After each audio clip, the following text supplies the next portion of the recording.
Hi, friends. Those of you who are over on that side of the lopsided room should take note that I'm going to be pointing to this screen. And, you know, you may or may not, let me, see that? You get my point? And there's like, I bet you 12 chairs over on this side. So it's your choice. If those of you who are doing other work, go ahead, you know, it doesn't bother me. I travel all this way to come here and talk to you, and you sit over there doing your email. That's fine. I think that's great. Normally I start out one of these talks with a joke. I couldn't think of one, which often happens to me these days. You can, I'm not going to tell you who I am. You can read that. That was passed out, wasn't it? Yeah, so you know, you already know all about me. Am I okay? Am I right with this? Okay. All right, so let's do this quick.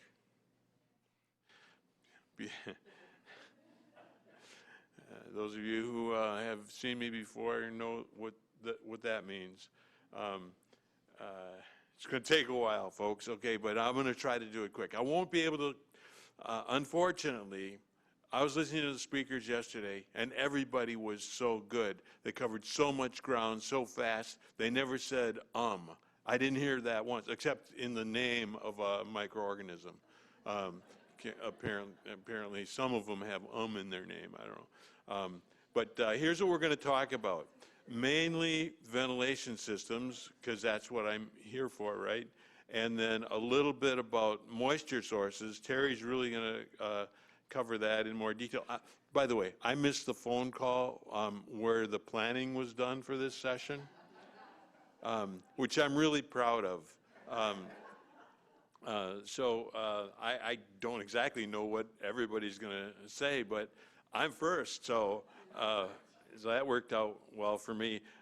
Under low energy technologies, I'm going to touch on some of those green building things that Vivian was just talking about.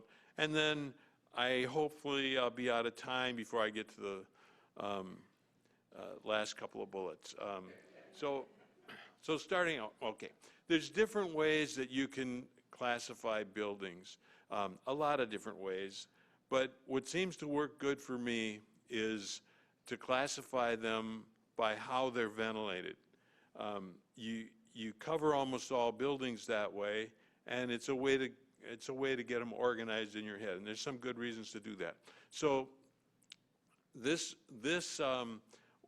method of classifying buildings is the same one that's used in ASHRAE 62. There are three ways to ventilate buildings in a broad sense.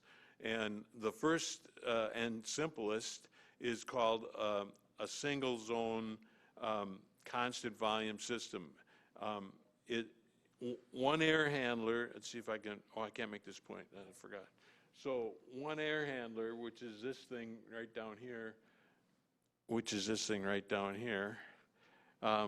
serves one space, and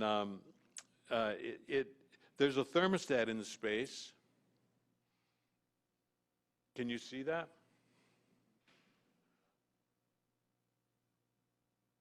I don't see it on mine either. I know it's in there though. That explains a lot. Yeah. Well, I said to Andy, and this is always true. I should have looked at these slides before I started, but actually I did, but my eyesight, I don't know. So the bottom line here is that one unit serves one zone. Normally at design, the air is coming out of this is a cooling coil. All these units have cooling coils, and most of them have heating coils because you have a cooling season and a heating season. It makes sense, really. They all have a spot for a filter, and whether there's a filter there or not is up to the maintenance staff, okay? So they all start out, or let's say they're all designed with a filter. Whether they have one or not is a variable. Um, the filter is primarily there to protect the coil, to keep the coil from getting dirty. Why don't you want the coil to get dirty? Well, for you guys, it's because you don't want a biofilm to grow on the fin surfaces. For manufacturers, they don't think that happens. I can tell you that. They don't think that happens. And if it does happen, they don't think it makes any difference, which it doesn't. The other reason is so the filter doesn't get clogged up because if it catches a bunch of big particles like feathers, right, and then dust on top of that and so on, then pretty soon the area for air to pass through gets reduced, and the air that does get through the coil goes faster, so the velocity's up, and so the coil is designed for a certain velocity, or maximum velocity of air. If you go faster than that, you blow water off the coil. And so the reason for, there's a lot of reasons to do everything, right? But one key reason for putting a filter in front of a wet coil is to keep the coil from losing water to the airstream and getting the downstream surfaces wet. And, if everything's working right, water, I didn't draw it up here, water drips into the drain pan under the coil. If things aren't working right, water blows off the coil, goes downstream, and consistently wet surfaces result. And that means something to you, right? Okay. And me. Okay, what did I do here now? Okay. Oh, here's how this works. I forgot I was so automated. Here's how this works. A thermostat controls the temperature leaving this coil. So on the hottest day of the year, the temperature's really cold, and I don't know if I put it up here, but let's say it's 55 on the hottest day of the year. But you know what? As the load drops off in the space, on a day in October when the sun's not shining and there's only 3 people in a room designed for 10 people or something like that, then there's not much load in this space. So you, in a constant volume system, you're sending the same amount of air, but you can send it at a somewhat warmer level. It doesn't have to be as cold. Well, in here, I guess it does, but in most zones, it doesn't have to be as cold to satisfy the occupants. So that's why I put a range of temperatures leaving this coil, and that's what happens. And that's important to note, because when I show you the psych chart, you're going to understand it much better. I threw this slide in here to remind you that there's also a cooling or a heating season. And I think it's important to note that in most climates, you don't do anything in the winter related to moisture. No, you don't humidify in most climates. In Minnesota, in some buildings, they do, because it gets so dry that sparks fly when you touch the light switch, which is a comfort problem. Okay. So but really, what Bill Fisk one day said to me, or actually he was talking to somebody else. He doesn't really talk directly to me. He said to somebody else within my hearing.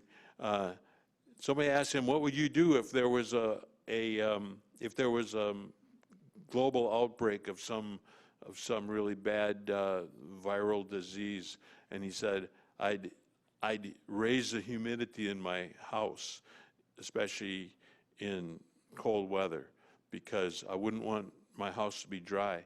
And I think that's an interesting observation. Well, and why? Because the drier it is, the quicker the droplet nuclei form. In other words, the quicker the the water when you sneeze, okay, you sneeze out a bunch of particles, and a lot of them are water droplets, and they have a virus in them, right? And so the quicker they dry out, the more they tend to float around and act like something floating in the air. The slower you dry them out, the heavier they are, so they're still wet, so they tend to drop to the floor, and they're out of business shortly, right? So I don't know why I brought this up. That's right, RH in heating. So sometimes, although it's not common, it's not a bad idea to think about doing adding some moisture to a building in cold weather. And you guys will tell us more about that as your research goes on, particularly related to the viruses, unless you don't do that research. Okay, so here's a psych chart. What's a psych chart? It shows you the characteristics of water in terms of dry bulb temperature and call it moisture content. And without going into detail, what happens is the outdoor air comes in at a certain condition of both moisture and temperature. It mixes with air returning from the zone. It goes through a cooling coil, comes out at some cold temperature, in this case around 50 degrees, and then depending on the sensible heat ratio in the zone, it goes up at some level to the desired room temperature set point, okay? And so that's how a psych chart works. That's how you can depict let's say, the characteristics of air as it passes through an HVAC system. So I put that on there because I want to show you for a constant volume, temperature controlled unit, like we're talking about here, a simple little unit like everybody has, or like a lot of people have in their house, like a lot of small buildings have. Every building with 2 or 3 rooftops on it has this kind of system. For those system types, what happens at part load is that because of the way the system works, remember the coil has to supply warmer temperature air if the load is not as high. So it's supplying air that's close to 60 degrees in this picture, and what happens is, and the outside latent at part load. This is October or September or October in the morning. So the outdoor latent is really high, but it's not really all that cold or hot outside. But anyway, bottom line is between the warmer coil and the higher outdoor enthalpy, in other words, combination of water and temperature, it pulls the room temperature, the room relative humidity upward. And that's how these systems work. How many live in a house with just a simple air conditioner, with no variable speed on anything, just a simple air conditioner, right? Do you ever notice when you wake up in the morning that it's a little humid in there? It feels humid. Do you ever notice that? Well, that's right. It does feel humid because it's humid in there. That's how that works. There's only a few ways to avoid it, and I think I'll just mention one. You could add reheat. I'll tell you about energy-wise about this, but one way to enhance the ability of these units to provide cool and comfortable air is to put a coil in the reheat position, which is right here, and during normal cooling operation, allow the thermostat to operate the cooling coil the way it normally does, but also put a humidity sensor in the space. And if the humidity ever gets above whatever you set for a limit, 60% maybe, 65% maybe, whatever the microbiologists tell you is a good air relative humidity to keep the healthy biome. You know, I don't know what it is. I'll say 65.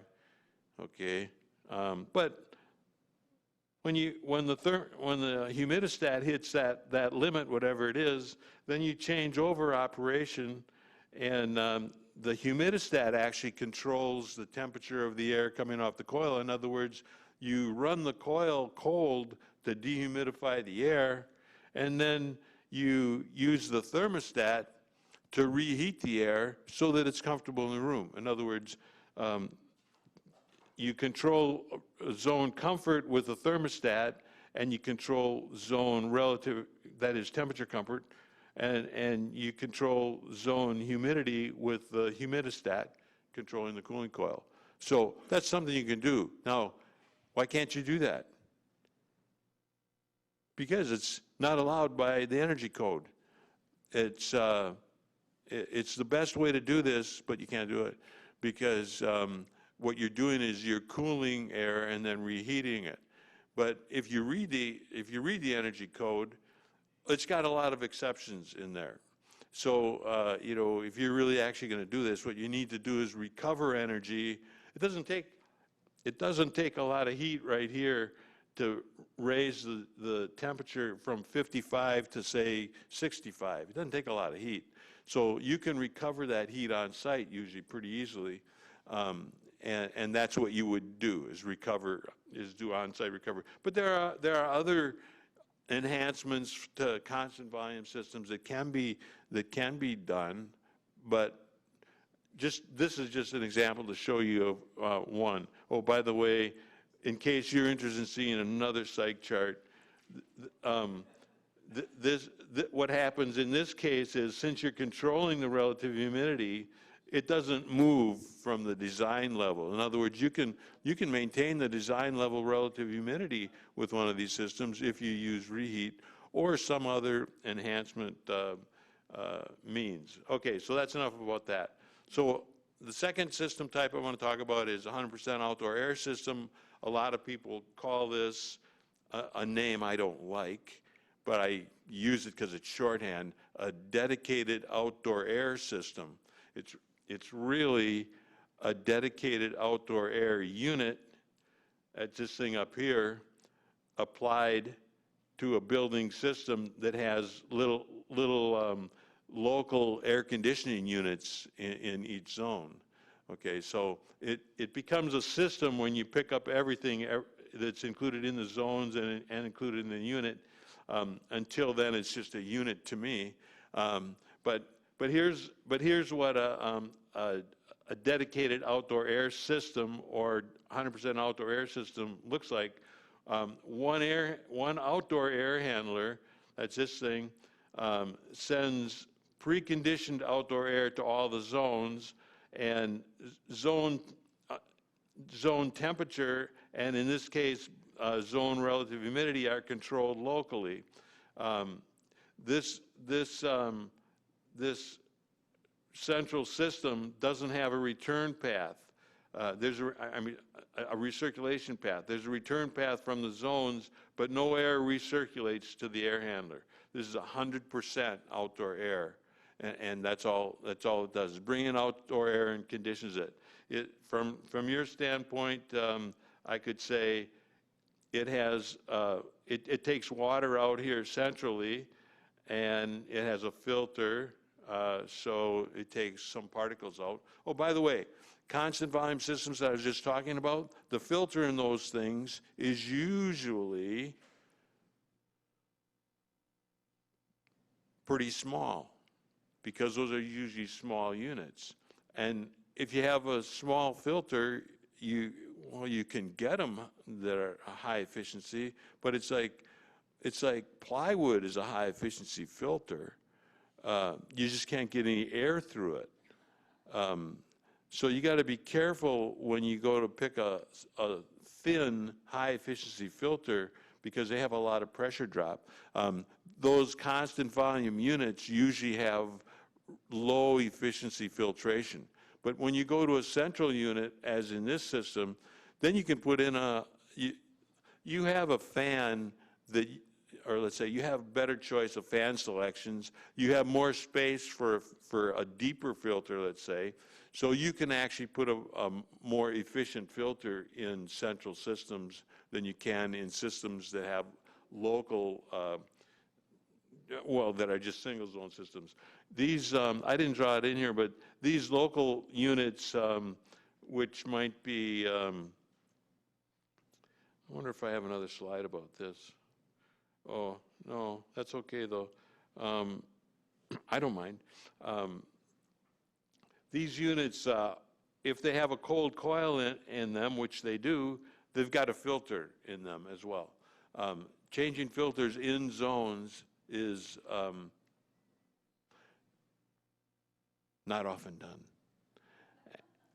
And that's okay unless you want air to come out of the unit. You know, it's okay because they just get more and more efficient as they get dirty until they blow out, okay? So, you know, I'm just being facetious. Am I done? Is my time up yet? So, okay, 7 minutes? Yeah. So what else can I say about 100% outdoor air system? This is a little bit different picture, and the picture here is more real. The first picture I showed you, 100% outdoor air system, constant volume, a lot of people like to design systems that way and wish they could put a system in like that. But the reality is these zones in commercial buildings don't require a constant volume of outdoor air, because some of those zones have CO2 sensors in or occupancy sensors in them, so that, you know, if the occupancy sensor says nobody's in here, those zones are required by the energy code to shut off the airflow to the zones. And if the airflow is shut off, well, let's say if the unit is closed down, it's only natural to think you'd shut off the airflow. So the reality of a 100% outdoor air system is it's really a variable volume system that only handles outdoor air, which means it's more complicated than people thought to actually do 100%. I mean, people, it's like a fad, right? To go, oh, you know, 100% outdoor air systems are the future, and VAV systems, for instance, are a thing of the past. But really, when you get right down to what you have to do a 100% outdoor air system right, it's something you still have to do. These, do you have copies of these slides? Oh, if you could get copies of the slides, there's just so much good reading material on these slides. Andy wanted me to mention something about other ventilation systems. There are a lot of other ones. I mean, that was his point. There are a lot of different ways to ventilate buildings. I talked about two. I thought I was going to talk about VAV. I probably have a slide mixed up. But one of the things I wanted to mention here was natural ventilation. There's another, I call this a fad. There's a fad about naturally ventilated buildings. One thing to observe is that if you've got a naturally ventilated building, it must be a mixed mode building. What's that? It's a building that has both a complete full mechanical system and a natural ventilation system to go with it. Because the natural ventilation system only works during those parts of the year when economizing would be, in other words, using outdoor air for cooling would be a reasonable thing to do. During other parts of the year, when it's really cold outside or really hot outside, you have to close your natural openings and use your mechanical system. So that's something to remember. And Andy is going to like jerk me off the stage any minute. Andy, can I show about operating modes just for a second? Okay, yeah. Okay, so So look, yeah. So here I made a little plot. Don't worry too much about it, other than to note that when it's really cold outside, your system is in heating, and then there's a span of time when it's cool outside, but you don't need heat, but you don't need much cooling. That's what we call modulating economizer. In other words, you modulate the outdoor air damper to bring in as much cool air as you want to take care of the building load. Then there's it gets warmer outside yet. Well, it's still cool enough to use outdoor air, but now the outdoor air damper is open 100%, and you're actually putting a little cold water through the coil as well. So it's called, I guess that's called integrated operation, where you're bringing in some outdoor air, or you're bringing in 100% outdoor air, and then you're doing some cooling with the cooling coil.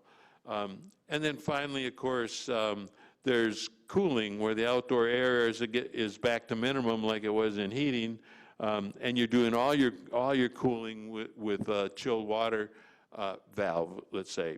The thing that harkens back to the last slide about natural ventilation is that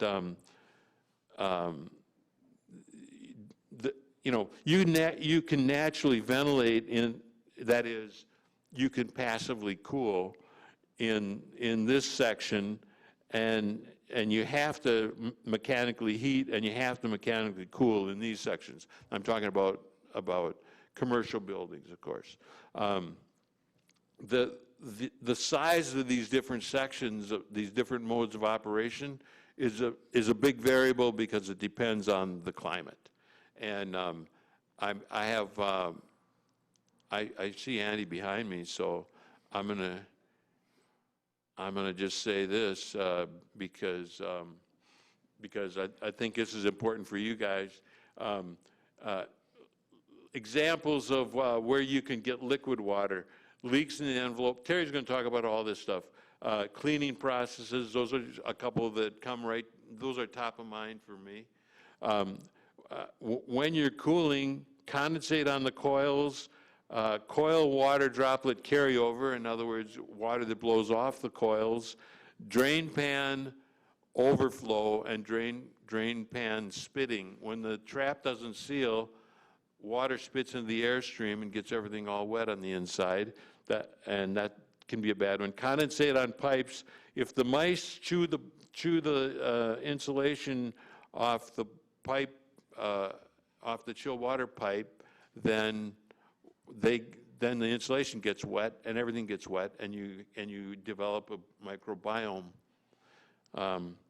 When heating, condensate on the windows and condensate on and in the walls. So there's a variety of sources for liquid water, and then there are also sources for water vapor that I kind of listed up there that you can read. That's why you have handout. One of the key things that you can't get rid of, or I suppose we should be trying not to get rid of, is the viable people. I have more to say, but that's the end of my talk. Thank you.